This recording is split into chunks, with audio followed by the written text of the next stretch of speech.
Delhi metro की जनकपुरी कालिंदी कुंज line में आई दरार। जनकपुरी में अंडरग्राउंड रूट में आई दरार से कई घरों को खतरा।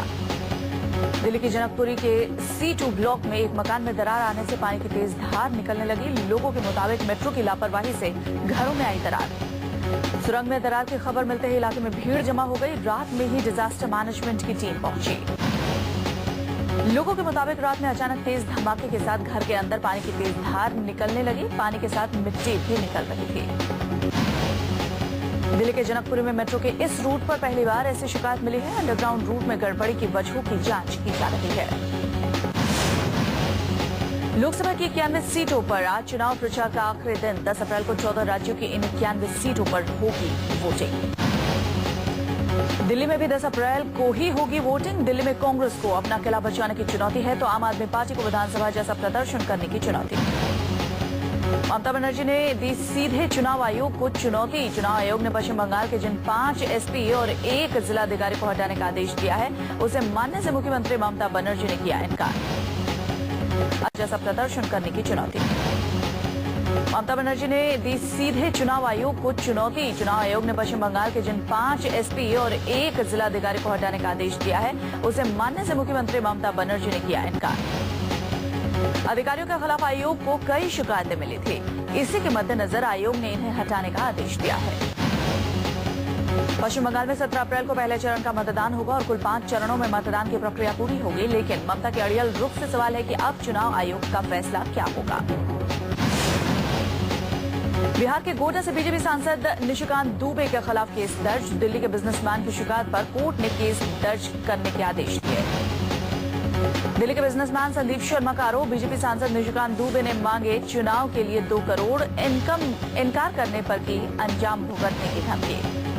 बिजनेसमैन के मुताबिक बीजेपी सांसद निशिकांत दुबे की पत्नी तो वो पहले भी दे चुका है मोटी रकम, लेकिन अब सांसद की धमकी के बाद मामला पहुंचा कोर्ट। साबेला लेके जाने के बाद कई दिनों से बीजेपी जिस मौके की तलाश में थी वो नीतीश सरकार में मंत्री रहे जमशेद अशरफ के पार्टी में शामिल होने से पूरी हो गई। पटना दफ्तर में जमशेद अशरफ ने बीजेपी की सदस्यता ले ली है। उनके आने से बिहार में पार्टी को दिखाने के लिए एक बड़ा मुस्लिम चेहरा मिल गया है।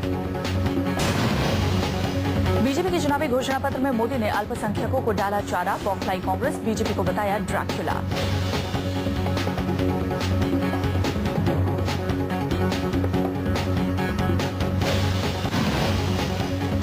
केरल में चुनावी रैली को संबोधित करने पहुंची कांग्रेस अध्यक्ष सोनिया गांधी का बयान। बीजेपी का मैनिफेस्टो देश की अखंडता के लिए खतरा है।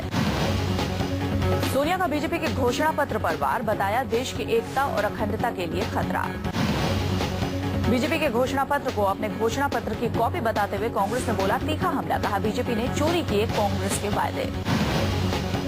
दिग्विजय सिंह ने बीजेपी के उर्दू और मदरसों को सहायता देने की बात पर चुटकी लेते हुए कहा खुशी है कि बीजेपी भी मदरसों को मदद की बात कर रही है। ये देश के लिए शुभ संकेत है। काशी के कुरुक्षेत्र में अजय राय पर कांग्रेस ने लगाया दांव। कुछ देर बाद होगा औपचारिक ऐलान। नरेंद्र मोदी और अरविंद केजरीवाल को देंगे टक्कर। कांग्रेस आलाकमान ने बनारस लोकसभा सीट से अजय राय का टिकट पक्का किया है। अजय राय दिल्ली तलब। वाराणसी की चुनावी जंग में मोदी और केजरीवाल के बीच कांग्रेस ने अजय राय का दांव खेला है जो पिछले चुनाव से इसी सीट पर तीसरे नंबर पर रहे थे। सूत्रों के मुताबिक कांग्रेस ने जातिगत समीकरण को देखते हुए अजय राय पर मुहर लगाई है। राय की भूमिहर जाति में अच्छी पकड़ है। बनारस की पिंडरा विधानसभा सीट से कांग्रेस के बाहुबली विधायक अजय राय पिछले लोकसभा चुनाव में समाजवादी पार्टी के उम्मीदवार थे। अजय राय को मिले थे 1.5 लाख वोट। बीजेपी ने वोटर्स के सामने परोसा 21वीं सदी के ब्रांड इंडिया का स्वदेशी अवतार। घोषणा पत्र में बुलेट ट्रेन, गैस ग्रिड जैसे संस्कार।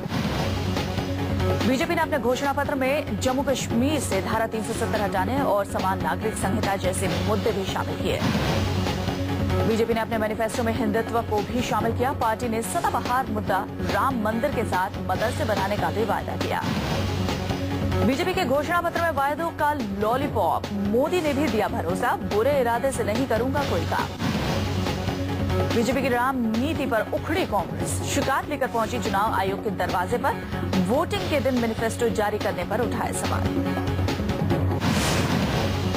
यूपीए सरकार की टैक्स नीति को टैक्स आतंकवाद का नाम देते हुए बीजेपी के घोषणा पत्र में कहा गया है कि सत्ता में आने पर वो टैक्स सिस्टम को तार्किक और आसान बनाएगी। चुनावी घोषणा पत्र में बीजेपी ने एफडीआई का वायदा किया, लेकिन मल्टी ब्रांड रिटेल में एफडीआई के खिलाफ बीजेपी के घोषणा पत्र पर बोले राजनाथ सिंह, हर वायदा पूरा करेगी बीजेपी। बीजेपी ने खोखले वायदे नहीं किए। चुनावी घोषणा पत्र जारी करने के दौरान कार्यकर्ताओं से बोली सुषमा स्वराज, चिंता मत करो, घबराओ मत, अच्छे दिन आने वाले हैं। राम मंदिर को लेकर चौतरफा घिरे बीजेपी। दिग्विजय सिंह बोले, बीजेपी की राम के प्रति निष्ठा नहीं है, वो राम के नाम का गलत इस्तेमाल कर रहे हैं। रविशंकर प्रसाद का बयान, राम मंदिर उनकी पार्टी का मूल मुद्दा है और इसे वो छोड़ने वाले नहीं है। वो संवैधानिक तरीके से मंदिर बनवाएंगे। रविशंकर प्रसाद ने बीजेपी के मैनिफेस्टो को ऐतिहासिक करार दिया। कहा, ये घोषणा पत्र देश की कामयाबी का रोड मैप है। बीजेपी के मंदिर राग पर बोले राजीव शुक्ला, बीजेपी राम के नाम पर केवल वोट मांगना चाहती है, उनका राम मंदिर बनाने का इरादा नहीं है। बीजेपी के मंदिर राग पर आरजेडी का निशाना। मीसा भारती बोली, मंदिर मुद्दे को लेकर कंफ्यूज्ड है बीजेपी। मंदिर मुद्दे पर घिरी बीजेपी। मुस्लिम धर्मगुरुओं ने बीजेपी के घोषणा पत्र में राम मंदिर के मुद्दे को शामिल करने पर इसे हिंदुत्व के मुद्दे पर बीजेपी के लौटने का सबूत बताया। उकसाने वाले बयान पर अमित शाह को चुनाव आयोग ने थमाया नोटिस। न्यूज 24 पर मोदी के लेफ्टिनेंट की सफाई, नहीं दिया भड़काऊ भाषण। सूत्रों के मुताबिक चुनाव आयोग ने कहा, पहली नजर में अमित शाह के खिलाफ आचार संहिता के उल्लंघन का मामला बनता है। आयोग ने अमित शाह को नोटिस भेजकर पूछा कि भड़काऊ भाषण देने के पीछे क्या वजह है। अमित शाह का जवाब देने के लिए 3 दिन दिए गए हैं। भड़काऊ बयान के आरोपों पर अमित शाह के समर्थन में कूदी बीजेपी, लेकिन कांग्रेस के तेवर तल दिग्विजय ने की शाह की गिरफ्तारी की मांग। अमित शाह ने गुरुवार को शामली में दिया था भड़काऊ बयान। कहा था, पश्चिमी उत्तर प्रदेश के लिए ये चुनाव अपमान का बदला लेने के लिए है। राजस्थान और हरियाणा में मोदी की चुनावी रैली। एक भारत श्रेष्ठ भारत का नारा देने वाले मोदी ने झज्जर में रैली में कांग्रेस पर सीधा हमला बोला। झज्जर रैली में मोदी ने किसानों को लुभाने की कोशिश की। कहा, हुड्डा सरकार किसानों की अनदेखी कर रही है, यहाँ काम कितना हुआ उसका कोई हिसाब नहीं दिया जाता। मोदी ने कहा, किसान घबराए हुए हैं कि सरकार उनकी जमीन ले रही है और एजेंटों को काफी कम दाम पर बेच रही है। झज्जर रैली में मोदी का ऐलान, कांग्रेस सिर्फ गुस्से की राजनीति करना जानती है, वो यूपी में 10 सीटें भी नहीं निकाल सकेगी। राहुल गांधी पर निशाना साधते हुए मोदी ने कहा, अब देश की जनता के गुस्से का समय है, कांग्रेस जवाब दे। कर्नाटक के सिरसी में राहुल की रैली। येदियुरप्पा का नाम लिए बिना कहा, जो करप्शन में जेल गया उसे मोदी चुनावी सभा में बगल में बिठाते हैं। गांधी ने कहा, भ्रष्टाचार के खिलाफ लड़ाई का सूरमा होने का दावा करने वाले नरेंद्र मोदी येदियुरप्पा के साथ मेल मिलाप करते हैं। कर्नाटक में राहुल गांधी की ताबड़तोड़ रैली। राहुल के निशाने पर रही बीजेपी। बीजेपी के पूर्व मंत्री हलप्पा पर रेप के आरोपों को लेकर निशाना साधा। राहुल ने कहा, बीजेपी के विधायक असेंबली में पॉर्न क्लिप्स देखते हैं और इसके नेता महिलाओं की जासूसी करते हैं। राहुल गांधी ने नरेंद्र मोदी पर निशाना साधते हुए कहा कि देश को संभालने के लिए बस एक चौकीदार की जरूरत है। मोदी पर आरएलडी चीफ चौधरी अजीत सिंह की फिसली जुबान। कहा, देश बचाना है तो मोदी को समंदर में फेंक दो। मोदी पर निशाना साधते हुए अजीत सिंह ने कहा, मोदी पीएम बने तो देश बर्बाद हो जाएगा, गांव-गांव में दंगे होंगे। अजीत सिंह ने राजनाथ सिंह पर भी हमला करते हुए कहा कि जब बीजेपी देश में मोदी की लहर का दावा कर रही है तो गाजियाबाद छोड़कर क्यों भाग गए। बिजनौर रैली में मुलायम का वादा, सरकार बनी तो मुस्लिमों के लिए आरक्षण पक्का। मुलायम का वादा, केंद्र में तीसरे मोर्चे की सरकार बनती है तो केंद्र की हर योजना में मुस्लिमों को 20% आरक्षण दिया जाएगा। अमेठी से बीजेपी उम्मीदवार स्मृति ईरानी चुनाव प्रचार में जुटी। मंदिर में पूजा के बाद शुरू किया प्रचार। स्मृति ईरानी का राहुल गांधी पर आरोप। मौजूदा सांसद राहुल गांधी ने विकास के नाम पर अमेठी की जनता के साथ धोखा किया है। अमेठी में अपने प्रचार अभियान को आगे बढ़ाने सोमवार को यहां पहुंची ईरानी ने कई नुक्कड़ सभाएं की और स्थानीय लोगों से मुलाकात की। चुनाव से पहले सियासी वफादारियां बदलने का सिलसिला जारी। कांग्रेस लीडर जमशेद अशरफ बीजेपी में शामिल। बीजेपी में शामिल होते जमशेद अशरफ के सुर बदले। गुजरात दंगे को भूली बिसरी बात बताया। कहा, भागलपुर, मेरठ, मुजफ्फरनगर और फॉरबिसगंज को क्यों नहीं याद रखा। अमृतसर लोकसभा सीट से किस्मत आजमा रहे अरुण जेटली ने नामांकन दाखिल किया। कहा, मैनिफेस्टो नहीं, देश की तरक्की की योजना है। National conference leader Farooq Abdullah ने श्रीनगर में चुनावी पर्चा दाखिल किया है। कहा, घाटी में बीजेपी का कोई नाम लेवा नहीं है। अहमदाबाद पूर्व सीट से बीजेपी कैंडिडेट और बॉलीवुड स्टार परेश रावल ने नामांकन दाखिल किया। कहा, चुनौती है तभी तो लड़ने में मजा आता है।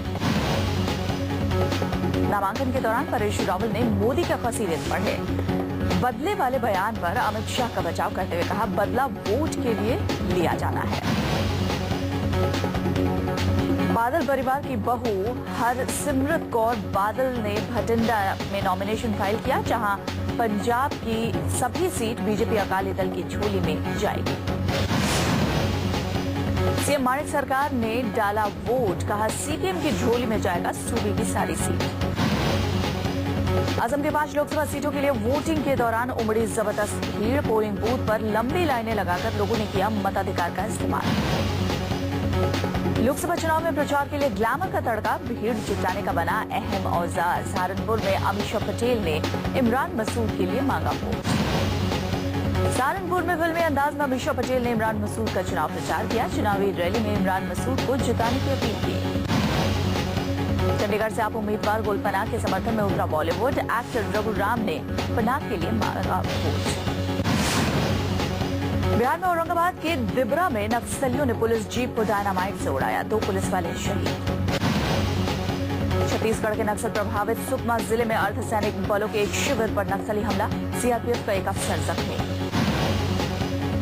बस्तर के एएसपी के मुताबिक नक्सलियों के गिरोह ने एक शिविर पर अंधाधुंध गोलीबारी शुरू कर दी। सुरक्षा बलों की जवाबी कार्रवाई के बाद नक्सली वहां से भागे।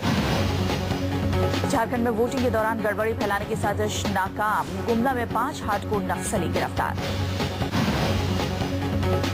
गुमला के सेबरा जंगल में पुलिस की रेड। भारी मात्रा में गोला बारूद जब्त। पुलिस ने पीएलएफआई के कैंप को ध्वस्त किया। दवा बनाने वाली देश की मशहूर कंपनी सन फार्मा ने दूसरी बड़ी दवा कंपनी रनबैक्सी को खरीदने का ऐलान किया है। $3.2 अरब में हुआ सौदा। सन फार्मा और रनबैक्सी के एक होने के बाद बनने वाली कंपनी दवा बनाने वाली दुनिया की 5वीं सबसे बड़ी कंपनी होगी। 19,000 करोड़ में हुआ सौदा। सनी लियोनी की फिल्म रागिनी MMS2 दूसरे हफ्ते में बॉक्स ऑफिस पर जबरदस्त पकड़ बनाने में सफल रही। फिल्म सुपरहिट साबित हुई। महज 18 करोड़ रुपए के बजट में बनी रागिनी MMS2 फिल्म ने 2 हफ्तों में घरेलू बाजार में 47 करोड़ रुपए की कमाई की। राजधानी दिल्ली के कई इलाकों में अब देर रात तक रेस्टोरेंट और बार खुले रहेंगे। एनडीएमसी जल्द ही देने वाली है हरी झंडी। कनॉट प्लेस और खान मार्केट जैसे इलाकों में रात 1 बजे तक या फिर और देर रात तक रेस्टोरेंट और बार खुले रहेंगे। भारतीय स्टेट बैंक के प्रोबेशनरी अफसर पद के लिए 1837 वैकेंसी जारी की गई है। इनमें से 758 पोस्ट जनरल कैटेगरी के लिए है। यूजीसी ने 2014 के 15 के सेशन में नए इंजीनियरिंग कॉलेज खोले जाने और पुराने कॉलेजों के अलग अलग पाठ्यक्रमों में सीट बढ़ाने और नए कोर्स देने पर रोक लगा दी है। रुपए में मजबूती जारी। डॉलर बिकवाली बढ़ाए जाने से डॉलर की तुलना में रुपया 29 पैसे सुधरकर 59 रुपए 79 पैसे प्रति डॉलर पर आ गया है।